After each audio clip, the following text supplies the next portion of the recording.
தீபாவளி அன்னைக்கு title announcement கொடுக்குறேன். இது வந்து ஒரு மறுபடியும் நானும் ரிச்சர்ட் சாரும் பண்ற இன்னொரு படம். எங்களோட சக்திக்கு மீறி ஒரு படம் ட்ரை பண்றோம். ரொம்ப புதுசா இருக்கும். இது இந்தியா ஃபுல்லா பேசப்படக்கூடிய ஒரு படமா இருக்கணும்னு நினைச்சு ஒர்க் பண்ணிட்டு இருக்கோம். ஸோ மற்ற அப்டேட்ஸ் எல்லாமே உங்களுக்கு வந்து நவம்பர்ல வர ஆரம்பிக்கும். இப்போ ஹீரோயின் பார்த்துட்டு இருக்கோம் படத்துக்கு. எல்லா வரைக்கும் முடிஞ்சு ஸ்கிரிப்டும் இருக்கலாம், லொகேஷனும் ஹீரோயினும் தேடிட்டு இருக்கோம். எல்லாம் முடிஞ்சோடனே உங்களுக்கு அப்டேட் சொல்றேன். இன்னும் கொஞ்ச நாள் டைம் கொடுங்க, நல்ல அப்டேட். அந்த படத்துல கிராஃப்ட் இருக்குமா? கிராஃப்ட பத்தி ஒரு இயக்குனர் பேசினாங்க. கிராஃப்ட் ஒழுங்கா பண்ண தெரியல ஒரு சில இயக்குனர்கள் சொன்னாங்க. அந்த படத்துல கிராஃப்ட் தெரியல. அவரு நல்லா பண்ணியிருந்தாருன்னா அவரோட படம் ஓடி இருக்கணும்ல. கிராஃப்ட் பத்தி பேசுறவங்க அவங்க படத்தை வந்து சக்சஸ் பண்ணிட்டு பேசட்டும். வேற ஏதாவது கேள்வி கேளுங்க. இப்ப எல்லா இயக்குனருமே அவங்கவுங்க வாழ்க்கை வரலாறு ஷூட் பண்றாங்க. உங்களுடைய வாழ்க்கை வரலாறு யாராவது ஷூட் பண்ணக்கூடிய வாய்ப்பு? நான் சென்னையில பிறந்து வளர்ந்த பிரதர். எனக்கு என்ன இருக்க போகுது? உங்களுக்கு எல்லாம் இருக்க வரலாறு தான் எனக்கு இருக்க போகுது. நான் ராயபுரத்துல பிறந்து வளர்ந்த ஒரு சாதாரண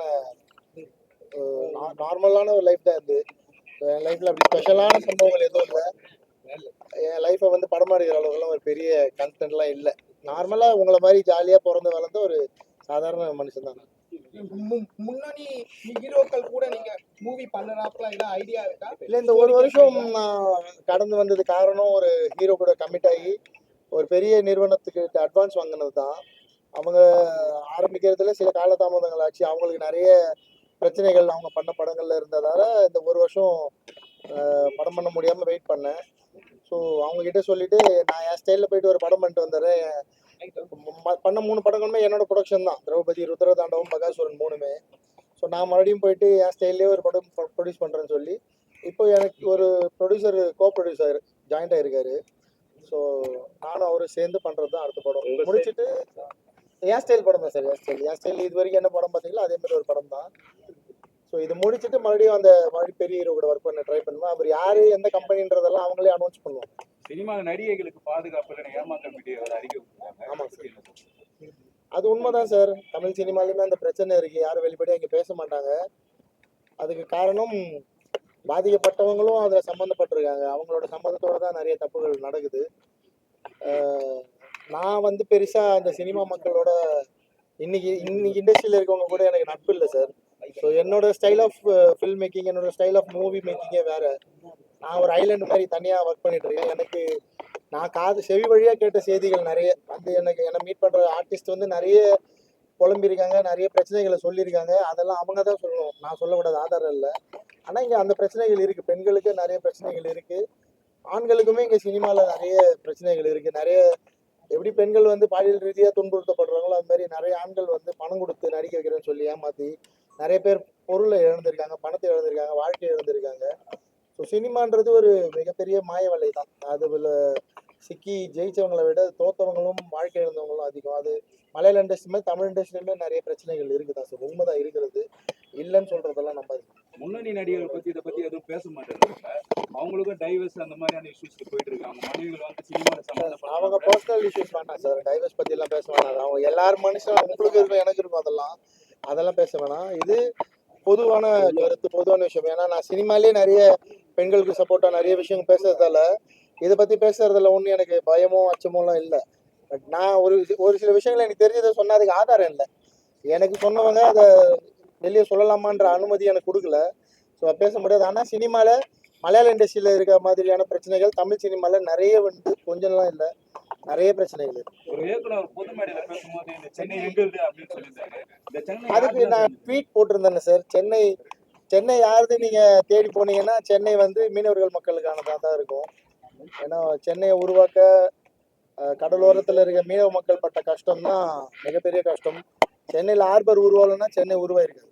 நான் ராயபுரத்தில் பிறந்து வந்தாலும் அது எனக்கு தெரியும். ஆனால் அவங்க சைட்லேருந்து யாரும் இன்னும் சினிமா துறையில் பெருசாக வளர்றதெல்லாம் அவங்க சைடில் குரல் கொடுக்க ஆள் இல்லை. சொல்லணும்னா அவங்க தான் அதை சொல்லணும், மற்ற யாரும் அதை சொல்ல முடியாது. சென்னை அனைவருக்குமானது தான். இப்போ கோட் படம் பார்த்தாச்சா? கோட் படம் பார்த்து ரிவ்யூவே கொடுத்தேன். எனக்கு ரொம்ப பிடிச்சிருந்தது கோட் படம். வெங்கட் பிரபு சார் சூப்பராக பண்ணியிருந்தாரு. அதில் அந்த விஜய் சாரோட அந்த ஃபாதர் கேரக்டர், ரொம்ப மெச்சூர்டான கேரக்டர் வந்து ரொம்ப ரசிக்கும்படியாக இருந்தது. அது இன்னும் கொஞ்சம் நேரம் கூட அந்த கேரக்டர் எக்ஸ்டெண்ட் பண்ணியிருக்கலாம். அந்த டிஏஜிங் பண்ண கேரக்டரை விட எனக்கு அந்த விஜய் சாரோட ஃபாதர் கேரக்டர் ரொம்ப பிடிச்சிருந்தது. ரொம்ப நல்ல படம் கோட்டு. அந்த மங்காட்டா பேக்ரவுண்ட் மியூசிக் கூட தியேட்டரே ஒரு மாதிரி ஆடிச்சு. நீங்க அதுதான் நான் கூட வெங்கட் பிரபு சார் கேள்வி கேட்டிருந்தேன் ட்விட்டர்ல.